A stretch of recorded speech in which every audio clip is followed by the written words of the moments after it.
من يهده الله فلا مضل له ومن يضلل فلا هادي له واشهد ان لا اله الا الله وحده لا شريك له واشهد ان محمدا عبده ورسوله. يا ايها الذين امنوا اتقوا الله حق تقاته ولا تموتن الا وانتم مسلمون. يا ايها الناس اتقوا ربكم الذي خلقكم من نفس واحدة وخلق منها زوجها وبث منهما رجالا كثيرا ونساء واتقوا الله الذي تساءلون به والأرحام إن الله كان عليكم رقيبا. يا أيها الذين آمنوا اتقوا الله وقولوا قولا سديدا يصلح لكم أعمالكم ويغفر لكم ذنوبكم ومن يطع الله ورسوله فقد فاز فوزا عظيما. أما بعد فإن أصدق الحديث كتاب الله تعالى وخير الهدي هدي محمد صلى الله عليه وعلى آله وصحبه وسلم وشر الأمور محدثاتها وكل محدثة بدعة وكل بدعة ضلالة وكل ضلالة في النار. أعاذني الله وإياكم من النار. Darsa iliyomalizika tulifungua darasa yetu kwa nasaha, na haikuwa nasaha haswa isipokuwa kwamba ilikuwa ni fursa ya maswali ambayo yanafungamana na darsa. Na leo biidhnillahi tabaraka wa taala bimashiatihi subhanahu wa ta'ala itakuwa ni kinyume chake, yani itakuwa ni kinyume chake. Kusoma hasa itakuwa wiki itakayofuata biidhnillah tabaraka wa ta'ala. Kinyume chake vipi? Kinyume chake kwamba ilikuwa darasa iliyopita nilisema kwamba yoyote mwenye maswali aulize. Leo kinyume chake kwamba mimi ndo nawauliza nyinyi. Simefahamu? Leo yani mimi ndo nawauliza nyinyi, na hivi inakuwa na kwa sisemi, inakuwa inashtukiziwa tu. Kwa hiyo na darasa huwa na rekodi. Sasa heri yako kama utajibu ovyo. Darasa leo nauliza mimi. Tulisoma katika darasa, miongoni mwa darasa ambazo tulikuwa tumezisoma, tukasema kwamba panapendezeshwa kwa mwanamume atakapoingia kwa mke wake baadhi ya mambo. Panapendezeshwa kwa mwanamume atakapoingia kwa mke wake baadhi ya mambo. Nani atatutajia mambo hayo? La kwanza, atakapoingia kwa mke wake unapendezeshwa kwanza amfanyie upole. Na kadhalika pia kunapendezeshwa yani kumtangulizia kinywaji. Wa ghairiha. Na mambo mengineyo, na kuswali pia, swali pale raka mbili zinapendezeshwa. Swali raka mbili ambazo zinakuwa hizo raka mbili, nani kwa imamu, nani kwa maamuma? Anakuwa imamu mume. Kwa imamu mume. Na maamuma. Mfahamu? Yani anakuwa imamu mume na mwanamke. Na mwanamke anakuwa maamuma. Na maamuma anakuwa mwanamke. Mkewe.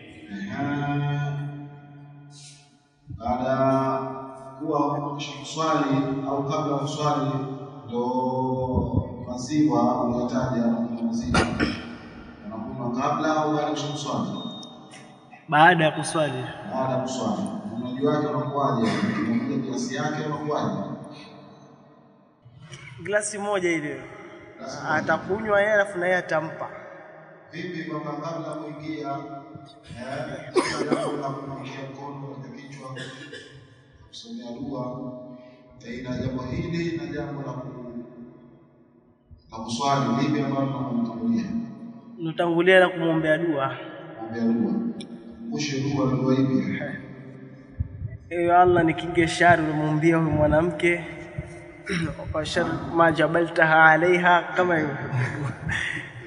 Nimesauki Arabu chake. Asante khair. Bisha kwa mbele. Kumbusha tu wewe. Ameshaingia ndani, unamwekea mkono mke wako juu ya kifundo cha kichwa chake, kisha unamwambia dua.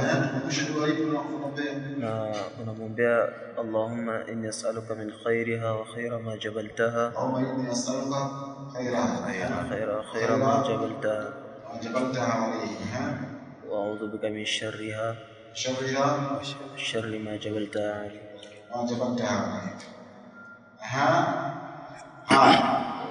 Wakati kwamba ushamchukua mke wako, ushaingia naye ndani, nataka kufanya naye tendo la jimai, na mambo ambayo yanapendezeshwa. Yepi? Nataka kufanya naye tendo la jimai. Mambo gani yanapendezeshwa? Moja tunasema lile na kufanya pole, kwa sababu tayari kuingia naye ndani kutegemea kuingia naye ndani kawaida na kuingia naye ndani kufanya naye tendo la jimai. Lakini ni dua ipi ambayo Mtume sallallahu alaihi wasallam katika hayo ambayo yanapendezeshwa, ambayo inatakana kwamba yule mwanamume au mwenye kusoma kabla kukutana na mke wake, sio mtu mwingine. Mwingine dua hivi. Kwa hiyo inaonekana tu asijua peleka pale Kuna somo ustazi. soma. اللهم جنبنا من الشيطان وجنب بسم الله. اللهم جنبنا من الشيطان وجنب الشيطان ما رزقتنا. اللهم جنبنا من الشيطان او جنبنا الشيطان وجنب الشيطان ما رزقتنا. Vipi unamwendea mke wako? Vipi unamwendea mke wako? Hayo tushasoma, sio labda tunayatunga. Vipi unamwendea mke wako? Mwingine upe Abu Mbeni. Tueleza vizuri na ndani yake kueleza vizuri. Unamwendea mke anavyoendewa kama anavyosema Allah subhanahu wa ta'ala, fa'atu harthakum anna shi'tum.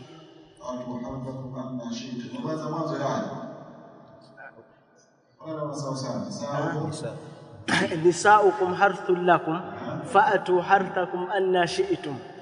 Kwa hivyo vyote utavomwendea isipokuwa ukijiepusha kumwendea katika utupu wa nyuma. Na Mtume sallallahu alayhi wasallam anasema la'ana Allahu man ata imra'atan fi duriha, huko utajiepusha. Lakini kumwendea vyovyote utakutaka kumwendea vyovyote ni kwa hiyo hicho kitu kilichokatazwa kumwendea ni mke vyovyote, lakini na chengine kumwendea mke katika hedhi hutakiwi muendee. Yaani kumwendea katika hedhi hutakiwi muendee. Kumwendea akiwa katika hedhi ndio hutakiwi muendee. Kwa hiyo inatosha. Amesema kwamba kumwendea kinyume na maumbile, yaani kwa maana kumwendea fiduburiha hifadhi. Lakini je, ikiwa huyu mume amekusudia mke wake amwendee kwa staili za nyuma yake, lakini amekusudia ile sehemu ambayo anazaliwa mtoto, mtoto ndipo ambapo anakusudiwa apatikane. Je, jambo hili kama wewe ni mwanadarasa waulizwa swali hilo, na wewe unaonekana kwamba unahudhuria darasa tayari uko unaulizwa, tutatuchambulia vipi swali hili? Subiri nichague mimi au tuonyeshe kwanza kama sitachagua. Umarsat, hebu tuelezee. Haya. Kwa upande wa swala hilo linakubalika katika sheria. Kwa upande wa sheria linakubalika hilo jambo, kwa maana kinachozingatiwa ni kuiendea ile sehemu ambayo inazalikana mtoto, na zimepokelewa athari nyuma katika upande wa maswahaba, kama walikuwa wao watu wa, nimesahau kidogo, lakini kwa ninavyokumbuka kama watu wa Maka wao walikuwa wanaendea upande wa ubavu tu, lakini wa kule wa Madina kuna mwanamke aliolewa, kwa hiyo akatakiwa na mume katika upande wa huu anaendewe katika staili ambayo ni tofauti na ile. Akakataa yule, lakini alipokwenda kwa Mtume sallallahu alaihi wasallam akalikubali hilo, kwa maana kinachozingatiwa ni kuiendea ile sehemu ambayo ni ya sheria na kujiepusha na ile tupu ya nyuma. Lakini hata kama itakuwa kwa staili ya mwanamume kwa nyuma, mke yuko mbele, inakubalika ikiwa ni kimgongo au kiusuusu. Sawa sawa. Wallahu a'lam. Kwa hiyo ikiwa mtu kama ashafanya yote tendo la jimaa, anataka kulirejea tena tendo la jimaa wakati ule ule, mambo gani au kitu gani ambacho kinapendezeshwa kwa yeye, sio wewe mwingine? Kitu gani ambacho kinapendezeshwa kwa yeye tu huyo? Chaguo yao mtu mwenyewe anasema. Jambo gani ambalo linakuwa linapendezeshwa kwa yeye? Kuyala. Pelekea kuyala. Jambo ambalo linapendezeshwa kwa mtu ambaye anatakiwa kurejea tendo, kwanza kuoga. Na jingine ni kutia udhu, kutawadha. Kwa maana yafuatane au moja tu katika hilo atakalo? Moja katika hilo atakalolifanya. Moja katika hilo atakalolifanya. Ndio. Lipi ndio bora baina kuoga na kutia udhu? Lilokuwa bora ni kukoga. Kuoga. Haya. Ni mzuri wale ndani. Je, ikiwa mume na yeye anataka kuoga na mke anataka kuoga, lakini mume yeye pale ambapo wanataka kuoga kila mmoja, bado yeye anahamu kwamba atakufanya kitu tena kufanya tena tendo kabla kwenda kuoga, na wewe ndio kuna darasa muulizo swali hilo, utatoa maelezo gani? Kutetea bwana swali hili vizuri zaidi. Maelezo gani utawapa kwamba mume ambaye kwamba asafanya tendo la ndoa, lakini kwamba hapo hazijaisha na anataka wakati ule ule afanye tena tendo, lakini mke anataka kuoga na akamwambia mume wake kwamba twende tukaoge kwanza, ndio tuliposoma darasani na tunakuwa kuoga ndio bora zaidi bila kufanya tena tendo, lakini mume asema itakuwa umefahamu vibaya wewe. Sisi tumefahamu wewe umefahamu vibaya, mimi nataka kwanza tufanye tendo hapa, kama tunataka tendo kwenye mara tatu ndio tutaenda kuoga. Hivi na maelezo gani hapo akufa na kumweleza mtu wa sababu jamii hapo, ueleze hawa na ndoa ambao wenye kadhia kama hii. Sauti tunasikia wakieleza. بسم الله وبه نستعين على أمور الدنيا والدين وصلى الله على نبينا محمد وآله وصحبه وسلم وبعد. والله أعلم ndam ansa kwamba hakuna ubaya, yani kwamba kwa mwanamume, yani kwa wanandoa kurejea tendo la ndoa hata kama hawajenda kukoga, kurejea tena tendo la ndoa hakuna ubaya kwa ninavyokumbuka. Wallahu a'lam. Hakuna ubaya. Nataka kwa pamoja na kutoka. Hakuna ubaya. Ndio kuonyesha kwamba katika mambo ambayo yanapendezeshwa. Ndio maana tutambua hakuna ubaya. Tunaweza kufanya tunaondoa. Lakini kwa kufunga kuteua ni au zaidi, lakini kwamba hakuna ubaya katika jambo hili. Je, hawa kushapata ndoa. Lakini kusudia kwanza kupumzike, kitu gani ambacho kilichopendezeshwa kwa wao, kitu gani ambacho kilichopendezeshwa kwa wao ili walale katika nidhamu nyuma ndio jamani Saidi unani uniambia kama moja nzima Sheikh Said.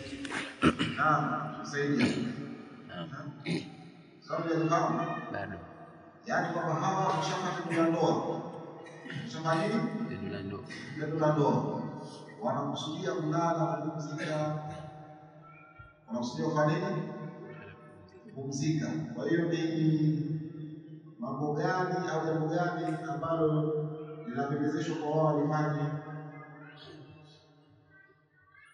Linalopendezeshwa kwa wao ni kutia udhu au kukoga kabla ya kulala. Kutia udhu au kukoga kabla ya kulala.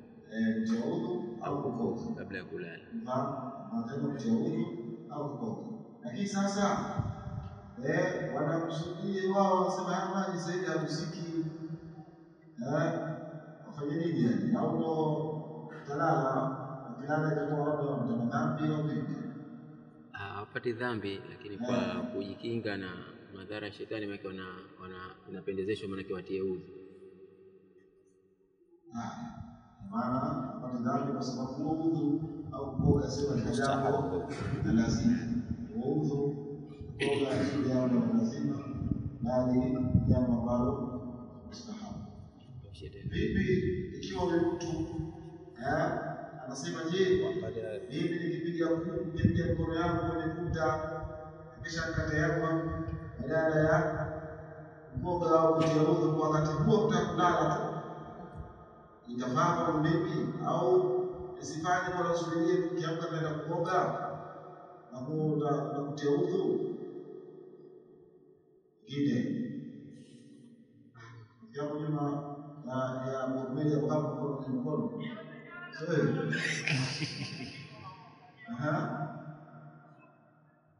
Ana nabii sahihi imam. Kita dada moja sio maana itawezekana itawezekana mtu kufia baridi au maji ya gusika au madhara yote yale utayamma kupiga ukuta au kugusika kwenye mchanga. Inawezekana mtayamma kiwa anafia madhara yote wakati wa baridi au kitu kingine. Inawezekana mtayamma anaweza kupiga ukuta hapa baridi. Vipi hawa wanandoa hawa washauri nini kwamba wakati shafata ndoa wakasahau kusoma zile dua za kulala, baadhi ya kati labda alisoma kabla kufuata ndoa kusema tusome dua kabisa, maana tushafata ndoa mara tunakuwa tumechoka na vitu kama hivyo, usingizi unakuwa karibu lakini wakawa wamesoma dua kabla, lakini siku hiyo wakasahau kusoma dua kabla, wakakumbushana baada. Vipi kwamba ndo wasome dua baada au wafanyeje ingine?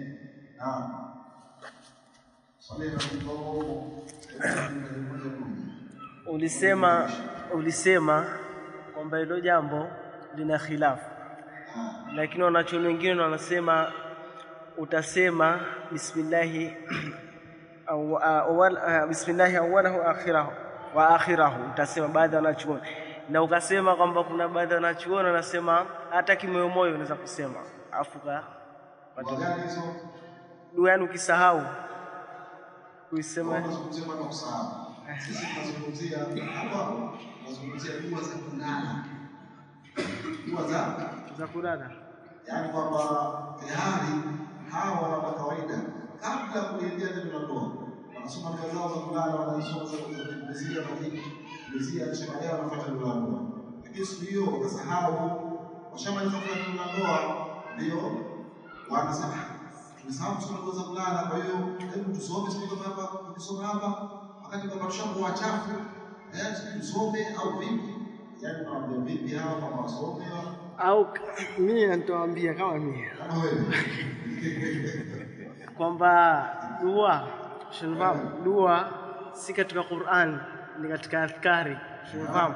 Kwa hiyo unaweza kusoma kwa msimamo wangu mimi, yani kwamba Qur'an iko na hedhi kusoma hizo dua, baada ya kuwa Allahu wa falaka wa bin nasi atukusiyo katika Qur'an na yani hiyo ukisudia dua katika Qur'an, lakini wanachuoni wanavua kama Imam Nawawi katika adhkari, ukikusudia dua hizo itafaa kusoma. Kusudia dua itafaa kusoma. Kusudia dua itafaa kusoma. Sawa, ikawa katika Qur'an ndio wasoma. ikiwa kwamba alija kwa Qur'an, lakini ikiwa imethibiti kwa msomo.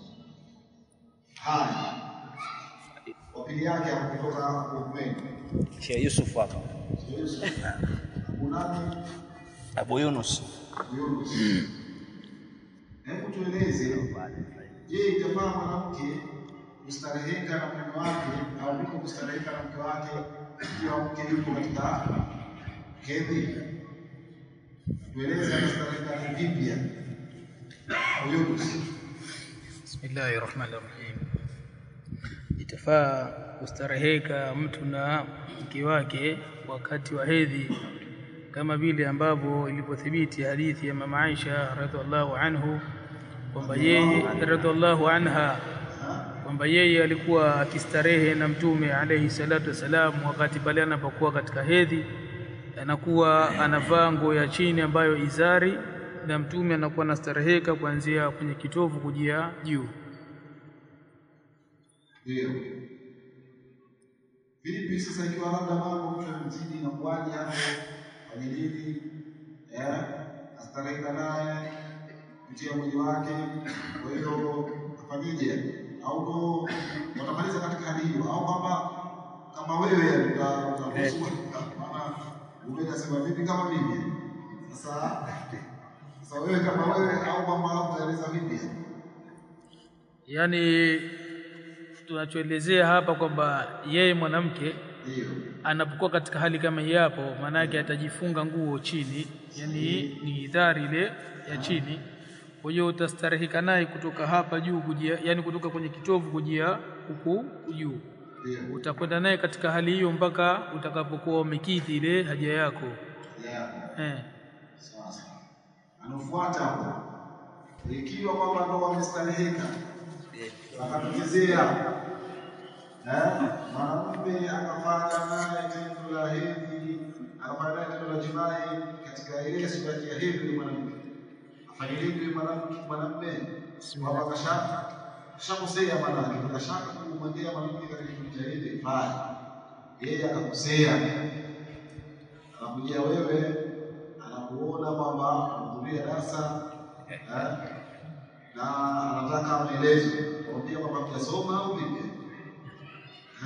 Bismillahirrahmanirrahim. Ikiwa itatokezea hivyo, basi yule mwanamume atatakiwa atoe fidia atatofidia kutoa, manake ikiwa atatoa kwa mujibu wa dirham, atatoa dirham moja ikiwa ndo kakosea dirham au nisfu dirham, katika hilo ndo fidia yake. Na baadhi ya masaili yanazungumzwa kwamba mwanamume anaendea mke wake katika kipindi cha hedhi na kwa talaka yake, au kimwendea kinyume na maumbile yake kwa talaka yake. Wewe kama wewe katika kusoma kwako na maelezo na vipi swali hili kwamba ndio huyu mmoja amekafara vipi kuhusiana na hii kauli ya kwamba mwanamke anapokishachika Isna'inna kuna elimu na acha tusogeze huko pale huko mwingine shemati hapa Muzulfa. Yaani swali kwamba huyu mwanamke amemwingilia mke wake akiwa katika hedhi. Sheikh hapa amesema kwamba atafariki, atatoa fidia, akataja fidia yake. Lakini kuna kauli inasema kwamba mwanamke akiingia katika kipindi cha hedhi au kipindi cha maumbile anakuwa ameachika. Sasa wewe kama wewe unarudia darasa ukisema sana elimu na ile swali kama hilo, unawaambia nini yaani wale wanaojia katika masuala kama hayo? Hapo dalili kifupi sina, nitatumia labda dalili sina. Lakini tunaweza tukasema kwamba hajaachika sababu imetokezea imetokea kwa sababu imetokea kwamba tunaweza kusema kwamba hajaachika. Hakika haupo vizuri. Hajaachika dalili huna. Dalili haipo. Basi tuende kwa wale ambao ni uhakika. Unaweza Twende ardhini sote tena. Sio kwa mdogo hapo. Yupi? Au imamu wetu hapo? Yeye mwenyewe anajibu hapo. Yupi? Huyu imamu? Imamu. Huyo fakuti anaitwa mdogo. Kwa hiyo basi nilifikiri huyu hapa. Ndio mdogo. Sasa ndio kabisa. Maarufu wake mdogo fakuti. Watu wote kusema fakuti mdogo ndogo. Swali hapa, huyu mwanamke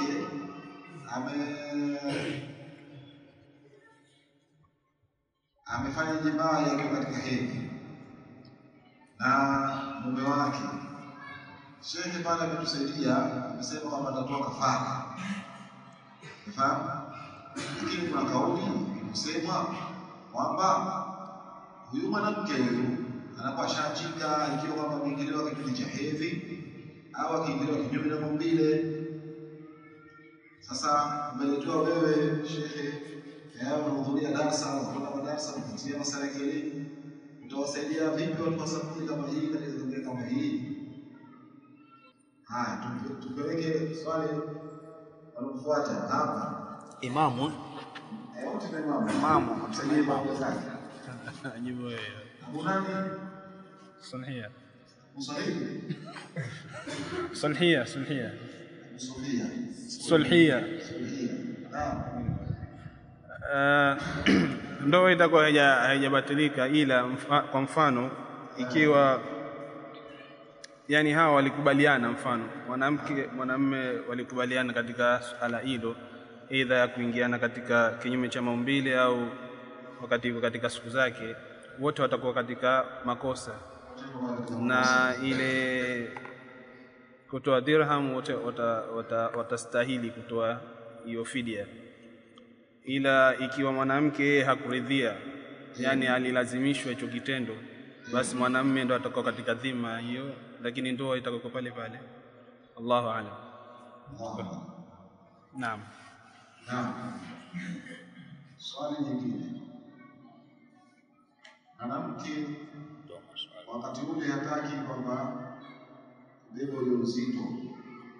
Mwanamke hataki kubeba ule uzito. Je, njia ipi ambayo Mtume sallallahu alaihi wasallam amefahamisha wanaweza kupata tendo la ndoa lakini na mwanamke asibebe ule uzito? Njia ipi? Mwingine sio yeye anafuata hapa ustaz Abu Aslam. Njia alofahamisha Mtume kama sahau ni baada ya lile jambo, kabla halijamaliza yale manii kuyashusha, kuyatoa nje. Kuyatoa nje. Shusha kwa shuka sasa. Unashushia wapi? Unatoa nje. Maana kitaka kumwaga mwagie nje. Naam. Swaladia hapa. Mfano ndo kumwagia ndani. Amemwagia ndani. Je, afanye nini mwanamke?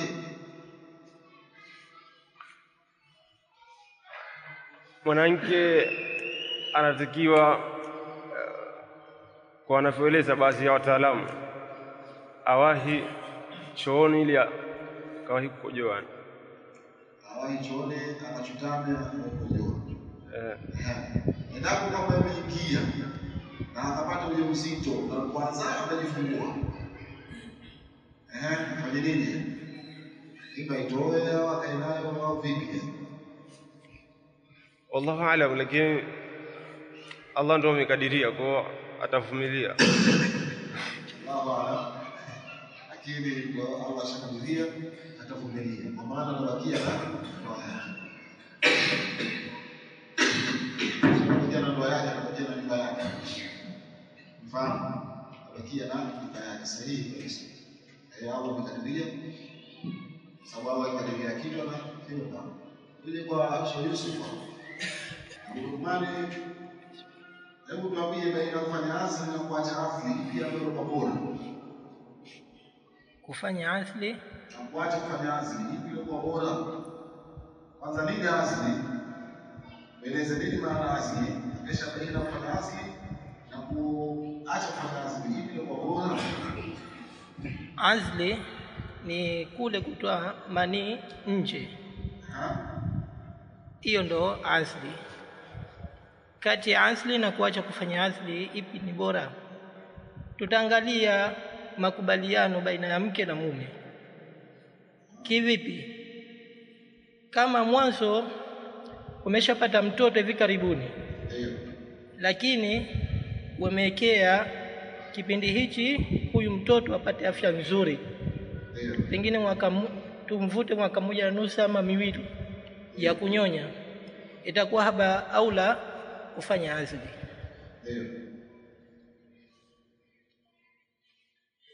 Kiwe kitendo cha kawaida kufanya azli, yani hata kama mtoto tayari ameshakuwa miaka 3, 4, 5, itakuwa hiyo sio bora, kwa sababu mnakiuka ile lengo la ndoa. Lengo la ndoa ni kupata watoto, ili Mtume siku ya Kiyama sallallahu alaihi wasallam akajifakhiri juu ya hilo. Nakuja tena hapo sana. Au ndio wewe kuja kwenye ndoa. Nafikiri tunaona kama anachambua kielimu kabisa. Ndio hiyo. Hata kama swali yote ikuulize wewe kwa kuchambua, lakini bora msamehe sasa. Umejibu vizuri sana. Tarejea kwa mwingine. Teacher.